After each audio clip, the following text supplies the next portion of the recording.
안녕하세요. 하이봄 성형외과 백은일 원장입니다. 하이봄 성형외과 우경식 원장입니다. 이제 환자분들 오셔서 눈 상담 하다 보면 눈매 교정에 대한 얘기 굉장히 많이 이제 궁금해하세요. 또 보통 수술이라는 게 한 병원에 가서 바로 상담하고 결정하는 경우도 있지만 보통은 최소 여러 두세 병원. 군데 여러 병원 이제 상담을 다니시잖아요. 그러면 환자분들이 뭐 어느 병원은 눈매 교정 해야 된다, 어디는 안 해도 된다, 이것 때문에 굉장히 헷갈려 하시고 수술 결정하실 때도 그것 때문에 굉장히 궁금해 하시거든요. 그래서 오늘은 그런 부분에 대해서 한번 얘기해 보는 시간 가지면 좋을 것 같아요. 네, 요즘에는 눈 수술을 할 때 그 눈매 교정이라는 부분이 굉장히 많이 언급도 되고 실제로 환자분들도 최근에는 그런 부분에 대해서 많이 이야기를 듣고 오시는데 이게 진짜 내 눈에 필요한 건지 안 한 건지에 대해서 병원들마다 얘기들이 많이 다른 경우들이 많거든요. 그래서 그런 부분에 대해서 얘기를 좀 해볼 건데 우선은 눈매 교정의 개념은 어떤 건가요? 기본적으로 이제 예전에 저희가 눈성형 편에서 말씀드렸었는데 결국 이제 쌍꺼풀 수술을 해서 쌍꺼풀이 생긴다고 하면 안검거근이라는 근육이 이제 건판을 적절한 힘으로 들어 올려줘야 쌍꺼풀이 풀리지 않고 선명하고 그리고 이제 흔히들 말씀하시는 소세지 느낌이 안 날 수가 있게 되는데 간혹 이제 환자분이 원하시는 그 쌍꺼풀 라인의 높이라든지 혹은 기존에 가지고 계신 피부 처짐이나 두께가 너무 많은 경우에는 그 근육 힘을 좀 더 강화시켜주는 거죠. 쉽게 말씀드리면. 그래서 눈매 교정이라는 것은 단순히 눈을 또렷하게 해주려는 목적뿐만이 아니라 방금 말씀하신 것처럼 피부 처짐이라든지 피부가 두껍다든지 여러 가지 상황에 맞춰서 적용을 해볼 수가 있고 그것 때문에 이제 환자분들이 최근에 눈매 교정 얘기를 많이 들으시는 것 같아요. 그래서 눈매 교정 보통 잘 권하시나요? 어떠나요? 저는 이제 비절개법이랑 절개법 쌍꺼풀식 권한이 좀 다른 것 같긴 한데요.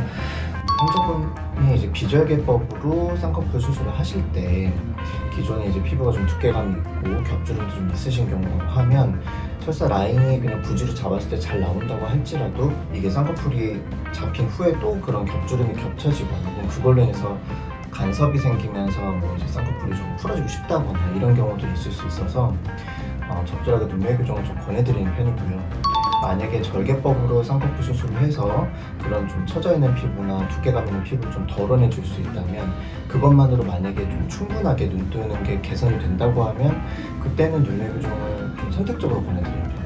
간혹 환자분들 보면 어느 병원들에서는 눈매 교정을 좀 기계적으로 권하는 느낌을 받는 병원들도 있고 그렇거든요. 그냥 쌍꺼풀을 하려고 하면 무조건 눈매 교정을 해야 된다라는 맞아요. 식으로 해서 플랜이 늘 비슷하게 절개법의 눈매 교정 혹은 뭐 절개법의 눈매 교정의 앞뒤 혹은 뭐 비절개의 눈매 교정의 앞뒤 뭐 이런 식으로 늘 눈매 교정이라는 것을 다 해야 된다라는 식으로 기계적으로 이렇게 말씀하시는 분들도 계신 것 같은데 환자분들도 찾아보시면 아시겠지만 눈매 교정이라는 게 간혹 부작용을 일으킬 수도 있거든요. 간혹 뭐 눈을 감을 때 조금 불편함이 생긴다든지 혹은 안구 건조증을 조금 더 유발한다든지 뭔가 다른 혹은 속눈썹이 조금 더 뒤집어질 수 있다든지 여러 가지 또 부작용을 나타낼 수 있는 것도 사실이라서 실제로 눈매 교정이 필요한 눈에는 당연히 적절하게 권하는 게 맞고 절개를 시행하는 방법 중에 뭐 가성 안검하수여서 피부가 걷어지는 것만으로도 눈이 커질 수 있고 눈 뜨는 게 편해질 수 있다고 하면 당연히 그런 경우에는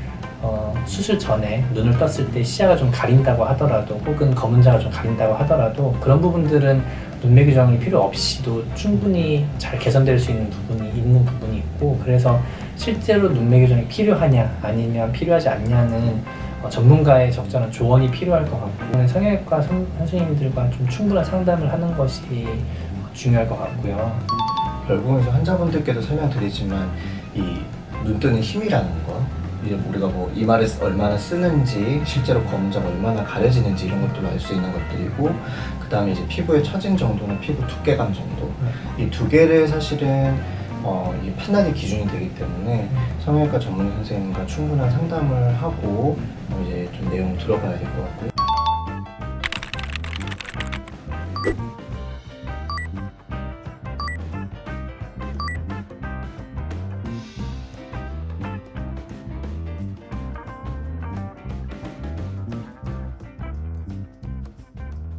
기준이 아마 이제 또 원장님들끼리 약간씩 다르기 수 때문에 있어요. 또 어떤 그런 차이가 있는 것 병원에서는 같아요. 맞아. 하라고 하고 네. 어떤 병원에서 안 해도 된다. 그리고 이제 환자분들도 사실은 이제 라인을 잡아서 보여드리는데 어떤 병원에서는 조금 낮은 라인이 괜찮다고 하시고 또 어떤 병원에서는 조금 높은 라인이 좋다고 하시고 이러면 이제 보통은 높은 라인이 좋다고 한 병원에서 눈매 교정을 하자고 할 가능성이 높죠. 아무래도 낮은 라인 같은 경우는 라인이 낮고 잘 잡힌다면 굳이 안 권할 수도 있는 부분이기 때문에 그래서 그런 부분들의 차이도 분명히 있을 것 같습니다. 네.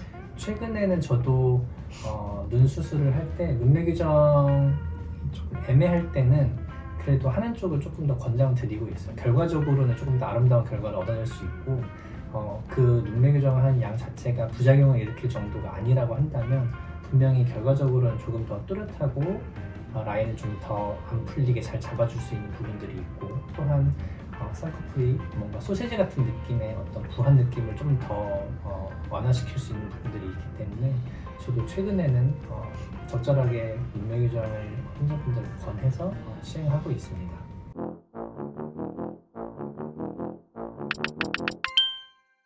원장님 같으시면 갑자기 만약에 이제 번외편이네요. 이제 저와 같은 눈의 환자가 오면 눈매 교정을 권하시는 편이에요. 저는 살짝 권할 것 같아요. 살짝 권해서 조금 더 쌍꺼풀의 느낌도 조금 더 얇은 느낌으로 그리고 살짝 더 또렷한 느낌 해주시면 조금 더 좋지 않을까 생각을 하고요. 근데 저도 약간 비슷한 것 같아요. 저도 제 눈을 보면 아까 말씀드린 것처럼 겹주름도 지고 또 이마도 좀 쓰는 편이고 그렇기 때문에 이런 눈을 가진 분이 오신다면 아마 눈매 교정을 좀 권할 것 같긴 해요. 적절하게 해서 눈 좀 또렷해지고 하면 이마 쓰시는 것도 많이 좋아질 거고 겹주름 지는 부분도 분명히 좀 호전이 있을 거라서 하시면 어떨까 싶은 생각이 듭니다. 환자분들이 많이 헷갈려할 눈매 교정에 대해서 한번 얘기를 해보았고 실제로 정확한 것은 환자분과 전문의 선생님이 실제 눈 상태를 보고 결정해야 되는 부분들이기 때문에 너무 환자분이 미리 그런 부분에 대해서 결정하거나 자의로 판단하지 마시고 병원에 직접 내원하셔가지고 직접 필요한 수술인지 아닌지를 판단하시는 것이 도움이 많이 될 것 같습니다. 감사합니다. 네. 오늘은